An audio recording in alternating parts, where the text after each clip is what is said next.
നിഷാദ്, ഇതിൽ അത്തരത്തിലല്ല കണ്ടത്. വളരെ നിർഭാഗ്യകരവും വേദനാജനകവുമായിട്ടുള്ള ഒരു സംഭവവികാസമാണ് തേവലക്കര ബോയ്സ് ഹൈസ്കൂൾസ് ഉണ്ടായിട്ടുള്ളത്. അപ്പോൾ അതിൽ സംഭവിച്ചിട്ടുള്ള ചില അനാസ്ഥകൾ ഇക്കാര്യത്തിലുണ്ട്. അത് തുറന്നു സമ്മതിച്ച് തന്നെ വേണം സർക്കാരും അതുപോലെ ജനപ്രതിനിധികളും ആ ഉത്തരവാദിത്വം കൂടി ഏറ്റെടുത്ത് വേണം പെരുമാറേണ്ടത് എന്ന അഭിപ്രായം തന്നെയാണുള്ളത്. ഇവിടെ ആ പ്രദേശത്ത് വളരെ നിർധനരായിട്ടുള്ള ആളുകൾ താമസിച്ചിരുന്ന ഒരു പ്രദേശമായിരുന്നു. ഇപ്പോൾ അത്യാവശ്യം സാമ്പത്തിക സ്ഥിതിയൊക്കെ മെച്ചപ്പെട്ടിട്ടുള്ള ആളുകളാണ്. ആ പ്രദേശത്ത് ആ നിർധനരായ ആളുകൾ താമസിച്ചിരുന്ന ഘട്ടത്തിൽ സ്കൂളിനുള്ളിലൂടെ ഇത്തരമൊരു വൈദ്യുതി ലൈൻ വലിച്ചുകൊണ്ട് അവിടുത്തെ ജനങ്ങൾക്ക് വൈദ്യുതി എത്തിക്കുന്നതിന് വേണ്ടിയുള്ള സംവിധാനം ഉണ്ടാക്കുന്നതിൻ്റെ ഭാഗമായിട്ടാണ് സ്കൂൾ കെട്ടിടത്തിൻ്റെ അടുത്തൂടെ ഇത്തരമൊരു വൈദ്യുതി ലൈൻ അന്ന് വലിക്കേണ്ടി വന്നിട്ടുള്ള സാഹചര്യം. അന്ന് ജനകീയ സമിതി, ഈ സ്കൂൾ മാനേജ്മെൻറ്റ് നടത്തുന്ന ജനകീയ സമിതിയിൽ ഈ ജനങ്ങളുടെ ആഗമനം വന്ന് അപേക്ഷ നൽകിയതിൻ്റെ അടിസ്ഥാനത്തിൽ ജനകീയ സമിതിയുടെ തീരുമാനപ്രകാരം കൂടിയാണ് ഇലക്ട്രിസിറ്റി ബോർഡ് ഇത്തരം ഒരു വൈദ്യുതി ലൈൻ വലിക്കുന്നതിന് അനുമതി കൊടുത്തുള്ളത്. പക്ഷേ എല്ലാ സുരക്ഷാ മാനദണ്ഡങ്ങളും കാറ്റിപ്പറത്തിക്കൊണ്ടാണ് ഇപ്പോൾ കാണുന്ന വൈദ്യുതി ലൈൻ അവിടെ പ്രവർത്തിക്കുന്നത്. അവിടുത്തെ പഞ്ചായത്ത് എന്ത് ചെയ്തു എന്നുള്ളതാണ്. പഞ്ചായത്തിന് ഇനിയിപ്പോൾ ജനകീയ സമിതി ഇപ്പോൾ നേരത്തെ അനിൽ ബോസൊക്കെ പറഞ്ഞതുപോലെ അത് CPM നിയന്ത്രണത്തിലുള്ളൊരു സ്കൂളൊന്നും അല്ല, CPM എഴുതി കൊടുത്തിട്ടുള്ള സ്കൂളല്ല. 4 പഞ്ചായത്തുകൾ, ആ പ്രദേശത്തെ 4 പഞ്ചായത്തുകളിലെ അംഗങ്ങൾ വോട്ട് ചെയ്ത് തെരഞ്ഞെടുക്കുന്ന സമിതിയാണ് ജനകീയ സമിതി. 5 കൊല്ലത്തേക്കാണ് ആ സമിതിയുടെ പ്രവർത്തനം നടത്താറുള്ളത്.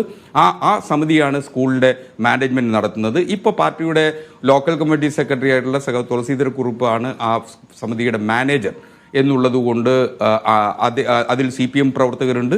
മറ്റുള്ള എല്ലാ രാഷ്ട്രീയ പാർട്ടിയിലെയും അംഗങ്ങളും ഇല്ലാത്ത ആളുകളും ഒക്കെ തന്നെ ആ ജനകീയ സമിതിയിലുണ്ട് എന്നുള്ളതാണ് വസ്തുത. അത് തെറ്റിദ്ധരിപ്പിക്കപ്പെടുന്നതിനു വേണ്ടിയും ഒരു കളറ് ചാർത്തുന്നതിനു വേണ്ടി ശ്രമിച്ചുകൊണ്ടേയിരിക്കുന്നതാണ്. അങ്ങനെയല്ല അതിൻ്റെ വസ്തുത.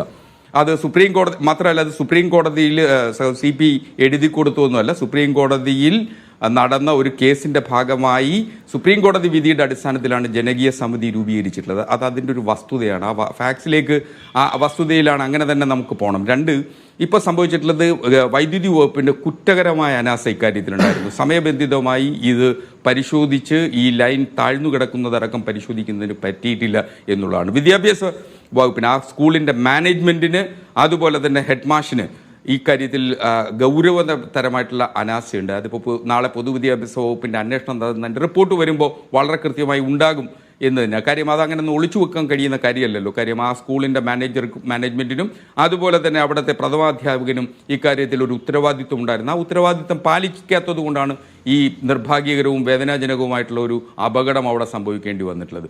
ഇതിൽ കോവൂർ കുഞ്ഞുമോൻ അവിടുത്തെ MLA ആണ്.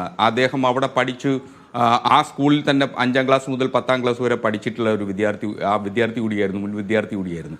അപ്പോൾ കോവൂർ കുഞ്ഞുമോൻ പറഞ്ഞത് ഇക്കാര്യത്തിൽ ആരെങ്കിലും ന്യായീകരിച്ചുകൊണ്ടല്ല, അത് അങ്ങനെ തെറ്റിദ്ധരിപ്പിക്കുന്ന തരത്തിലേക്ക് വരിക അല്ലെങ്കിൽ അങ്ങനെ വരുത്തി തീർക്കാൻ ആഗ്രഹിക്കുന്ന ഇതുകൊണ്ടാണ് അങ്ങനെ നമുക്ക് തോന്നുന്നത്. കോവൂർ കുഞ്ഞുമോൻ ഇതിലെ സംഭവത്തെക്കുറിച്ച്, അനാസ്ഥകളെക്കുറിച്ച് ഒക്കെ തന്നെ പഠനം നടക്കുന്നു, അതിൻ്റെ അന്വേഷണ റിപ്പോർട്ട് വരട്ടെ, പരിശോധിക്കാം എന്നുള്ള അർത്ഥത്തിലാണത് പറഞ്ഞത്. അദ്ദേഹത്തിൻ്റെ വാക്കുകളിൽ ചില ഭാഗങ്ങൾ മാത്രം എടുത്തിട്ട് ഇങ്ങനെ തെറ്റിദ്ധരിപ്പിക്കരുത് എന്നുള്ളതാണ് മറ്റൊരു കാര്യം. ഇതിൽ രാഷ്ട്രീയമോ ഒന്നുമല്ല.